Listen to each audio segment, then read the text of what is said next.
You have these checklists floating everywhere on social media, and they assume that okay, this is true for me, this is true for me, this is true for me, so my relationship is toxic.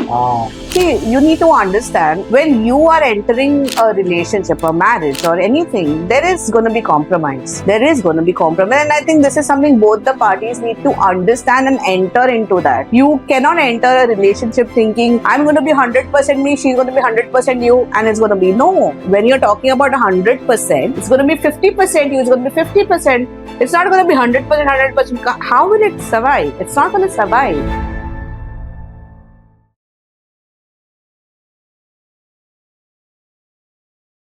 Okay, so I have a few questions for you, right? I think before we met, you were talking about um, uh, we won't take names here, of course, but someone that mentioned to you that she was in a toxic relationship, and unfortunately, it broke off, and now she's in a good relationship where she's happy, but she's missing the ex, but technically, according to her, was toxic. How does person know that relationship have become toxic, or what they have to work upon? Like, what is toxic exactly? Nowadays I feel the words toxic is just thrown. Because a lot of times I feel there are relationships that can be worked on, and they just assume it's toxic because you are not okay with it. You have these checklists floating everywhere on social media, and they assume that okay, this is true for me, this is true for me, this is true for me, so my relationship is toxic. That's what I feel a lot of times. I feel a lot of times. See, you need to understand, when you are entering a relationship, a marriage, or anything, there is going to be compromise. There is going to be compromise, and I think this is something both the parties need to understand and enter into that.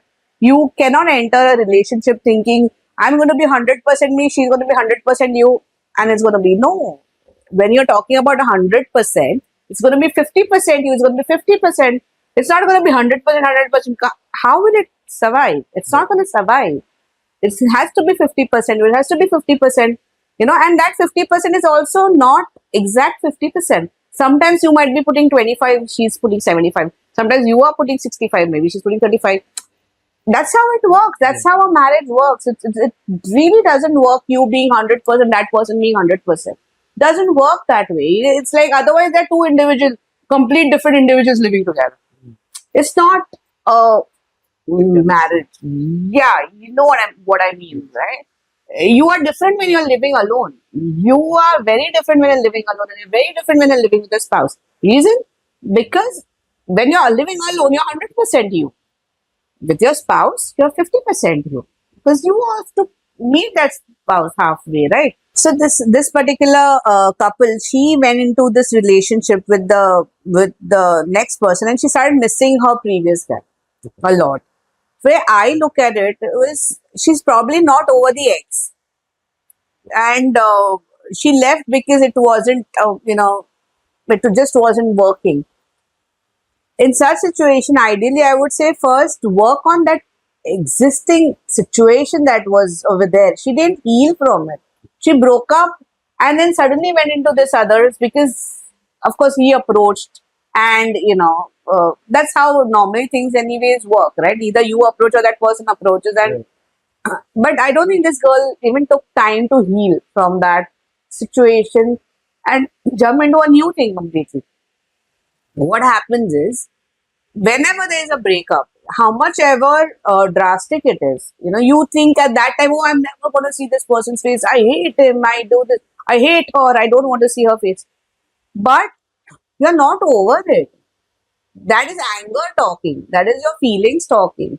Only when you can heal can you actually move on. She hadn't taken time to heal. So now imagine being in a situation where you broke up with your ex because you thought he was toxic.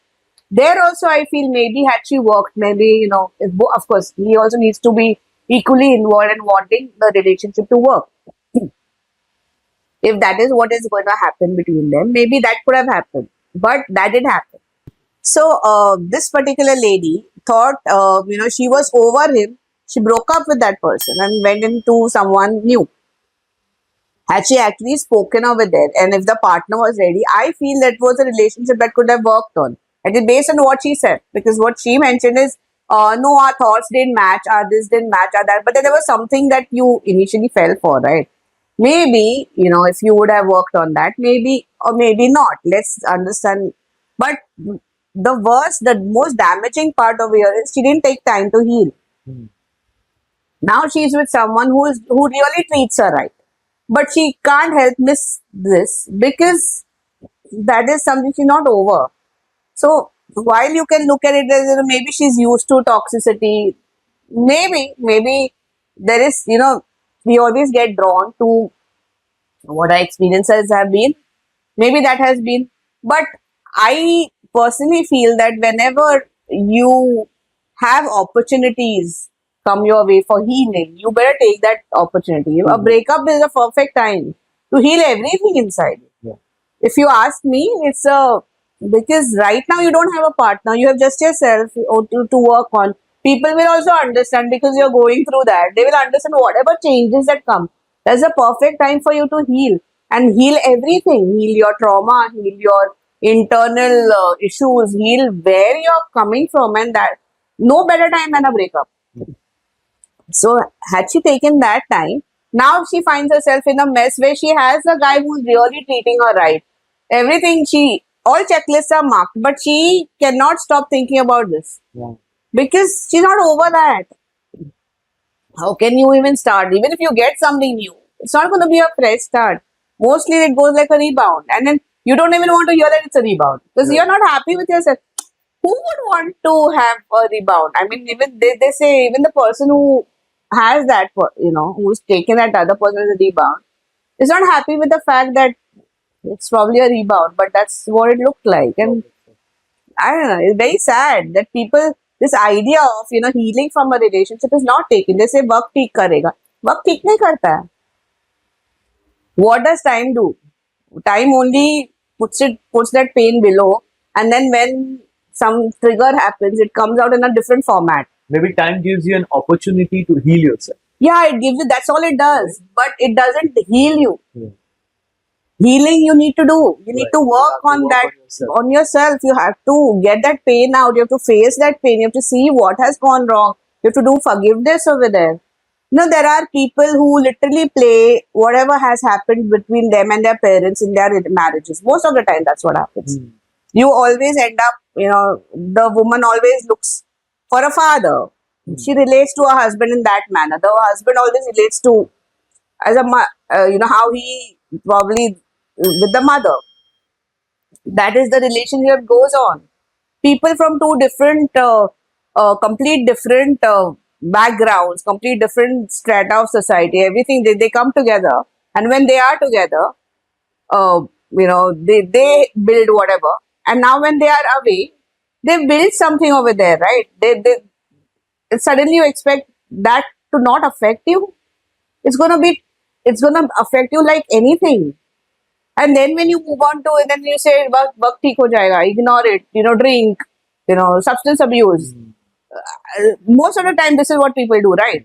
Or they have a series of rings. Right. What else? How else does a person handle this? Right. There are no other ways that a person normally handles it. So that Either you're part drinking. is very important. How you treat yourself. Yes.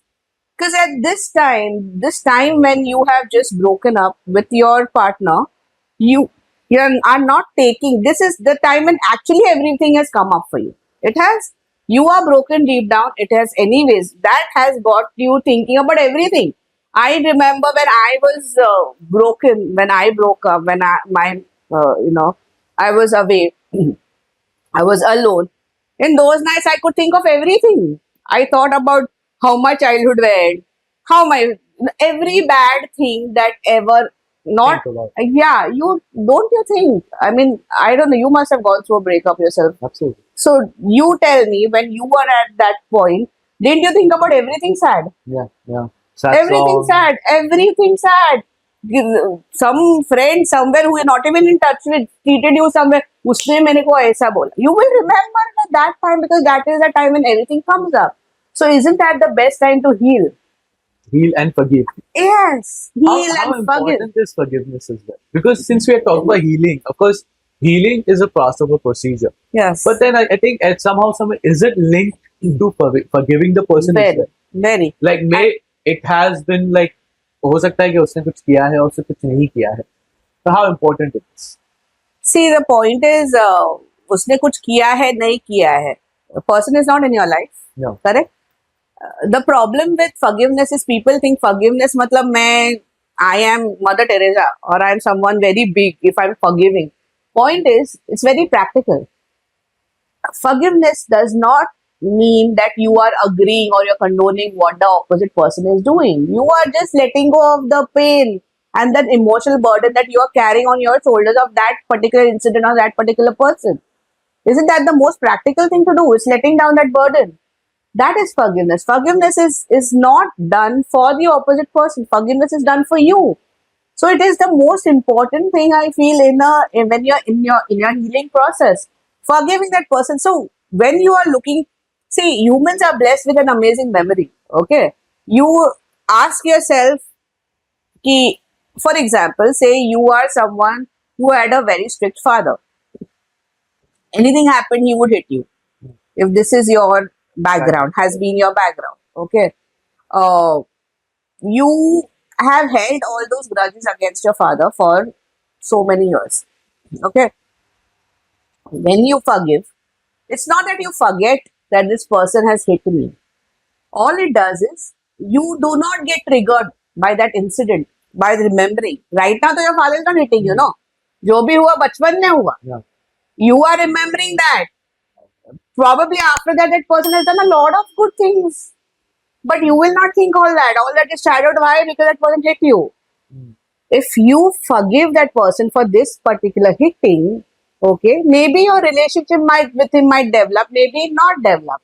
But for yourself, this pain that you saw with him of him hitting you, if you kind of cut the link between the emotional link between this and the way you react. Yeah.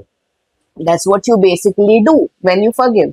So you are looking at the same incident tomorrow, even when you remember these, it won't trigger you emotionally as much as it did before you forgive that person. So that is what forgiveness is. So I think that's so important in healing. It's the You have to let go. you have to. That's the base of everything I do, because without that you cannot move ahead. Right. How do you move ahead in life? How do you move carrying a burden in your life and getting into the next relationship? Carry that emotional baggage in the next relationship. Abhi wo bhi toot gaya. Carry that and this and what are you carrying into your relationships? Right. And if you don't forgive, does that affect if you're a single parent? Like you have Kushi, she's beautiful, I love her. How does it affect if you wouldn't have forgiven your ex? And is it okay for you to allow your kid to be part of your ex? Because I know that you allow Kushi to be part of your ex. So how does that feel, and are you okay, and are you comfortable with that? And how much of a forgiveness matter to that? A lot. A lot. See, especially now, since you've spoken about single parenting, I'll talk about this and it's very, very important that everyone realizes. While it's okay to have issues between couples, but don't drag it to your children. Just don't drag it to your children. Don't let your children be. I mean, you know my relationship with Kushi. Kushi knows everything. She knows what's happening. She knows. At the same time, she knows I've never hidden the pluses of my ex either from her. She knows she's in communication with him. He's not in the country, so she obviously, they talk on WhatsApp. When he came down some time back, she went and met him. I've never stopped that. Right. That's not something I would want to do, because while for me, he's just my ex-partner. For my daughter, he's her father. And that you shouldn't forget. So, I have never forgotten that part, that whatever happens, he is her father. See, personally, Kabir, it was very difficult for me to forgive my ex. Extremely difficult, because it wasn't just me. It was a lot of people who suffered. My entire family suffered. My daughter suffered. And to see her pain was not something which was, I mean, my daughter is everything for me. To see her suffer, I couldn't forgive him for that. It was very easy to forgive him for what happened to me. Very, very easy. It didn't matter. But what happened to her and how my father was, dragged into all of this, that was very painful for me. That was a difficult part.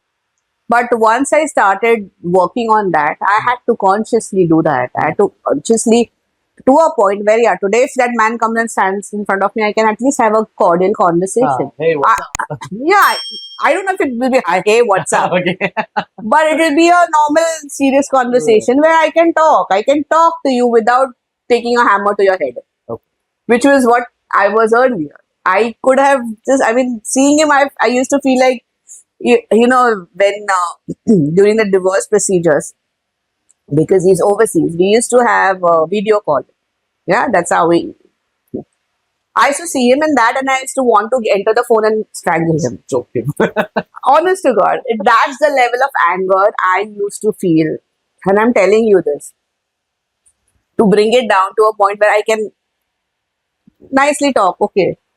Hi, hello. Okay, happy. Topic ends there. I can do that. But to bring myself to this level has taken a lot of work on my part. A lot of understand, a lot of, letting go. It's okay, whatever. That's a process, and that's very important. I feel it's not just for that person, for yourself. For me, I feel free. No, Yeah. look at it the way let's talk about just how I am feeling about it. I don't have the guilt of coming in between a father and a daughter. Right. I don't have that. I just don't have that. I don't care. I don't care tomorrow. I mean, if my daughter wants to go and visit him in his country, I don't have a problem. I don't care because I don't have anything standing on my head. इसको मेरी बेटी को ये पता चलेगा तो Right. मैंने उसको ऐसा बोला मेरे हस्बैंड के बारे में, वो उसको कुछ और बोलेगा तो Right. I don't care. It's Khushi's choice. It's her choice, and it's always better is that way because seriously, it's not fair. It's not fair in my eyes. I feel okay if it's so damaging. I understand if there is someone who's really bad. I understand. You really need to keep your children away. If there's physical involved, violence, a lot of shit happens. All that is there that I understand keeping. But in normal circumstances, in normal relationships, I don't think you should be Taking them away. Absolutely. it's not fair. And a lot of times I feel fathers are alienated from the children, which is not fair to a large extent. And if you as a parent can help it, you should help it. Right, Is my personal, yeah.